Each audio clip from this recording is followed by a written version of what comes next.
اللہ تبارک و تعالیٰ نے انسان کو اس دنیا میں اتارا اور اس کے اندر بہت ساری خصوصیات اور کوالٹی کو رکھا اور انسان کو 18,000 مخلوقات میں سے بشریت کا تاج زرری پہنا کر اشرف المخلوقات جیسے موقر لقب سے ملقب فرمایا۔ لیکن دوستو آپ کو پتا ہونا چاہیے کہ انسان کے اندر کچھ ایسی کوالٹیز بھی ہے جس کے اوپر انسان کنٹرول کر سکتا ہے، وہ اپنے قابو میں رکھ سکتا ہے، لیکن کچھ کوالٹیز، کچھ خصوصیات، کچھ صفت ایسی ہے انسان کے اندر جس کو انسان اپنے کنٹرول میں نہیں رکھ سکتا، وہ خود سے ہو جاتا ہے، انسان کے عمل کا اس میں کچھ دخل نہیں ہوتا۔ انہی دو چیزوں میں سے ہے ایک جمائی اور ایک چھینک۔ دوستو جمائی اور چھینک ایک ایسی چیز ہے مجھے لگتا ہے جو شاید ہی کوئی اس کے اوپر کنٹرول پائے، جب وہ آنے لگے تو شاید ہی کوئی اس کو روک پائے۔ اور ہم بات کریں گے ان دو چیزوں کے بارے میں ازرو شرع، یعنی کہ اکارڈنگ ٹو دا اسلام، شریعت کے مطابق ہمیں کیا کرنا چاہیے جب کسی مسلمان کو چھینک یا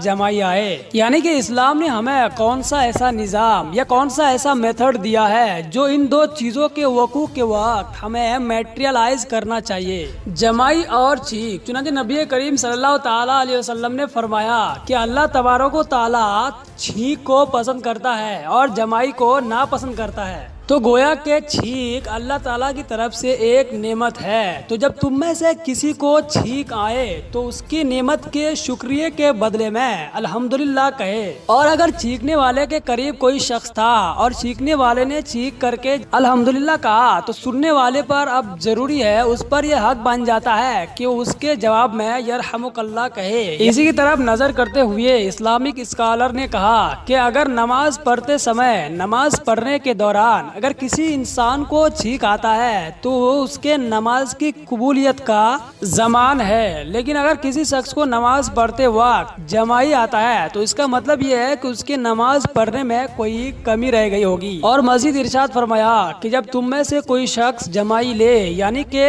جمائی کسی شخص کو آئے تو اس کو یہ کرنا چاہیے کہ پہلے تو اس کو حتی المقدور اپنی طاقت کے مطابق روکنے کی کوشش کرے، اگر نہ رکے تو آنے دے اور اپنے منہ پر ہاتھ رکھ لے۔ اور اپنے منہ کو بند کرنے کی یا پھر منہ پر ہاتھ رکھنے کی وجہ سرکار دو عالم صلی اللہ تعالیٰ علیہ وسلم نے یہ بتائی کہ جب تم منہ کو کھول دیتے ہو اور ہاں بول اٹھتے ہو تو اس وقت شیطان خوش ہو جاتا ہے، اور جب منہ کھل جاتا ہے تو شیطان اس کے اندر گھس جاتا ہے۔ اور ایک نریشن میں آیا ہے کہ جب منہ کوئی بندہ جمائی لیتے وقت کھولتا ہے تو اس وقت شیطان اس کے منہ میں تھوک دیتا ہے، جس کی وجہ سے اس کا ذہن بھدا ہو جاتا ہے۔ اب اگر وہ بندہ اسٹوڈنٹ ہو یا پھر کوئی طالب علم ہو تو اس کی پڑھائی میں اس کا بہت زیادہ اثر پڑتا ہے، لہٰذا ضروری ہے کہ جمائی یا چھینک لیتے وقت اسلام نے جو ہمیں میتھڈ دیا ہے اس کو اپنی زندگی میں میٹریلائز کریں۔ امید ہے دوستوں ویڈیو پسند آیا ہوگا، ویڈیو پسند آنے پہ کر دو لائک، اگر چینل پہ نئے ہیں تو چینل کو سبسکرائب کر لے اور ساتھ میں پریس کر دے بیل آئیکن کو۔ اور اگر آپ کو اسلام سے ریلیٹڈ کوئی سوال کرنا ہے تو آپ کمنٹ باکس میں جا کر کے کر سکتے ہیں۔ تب تک کے لیے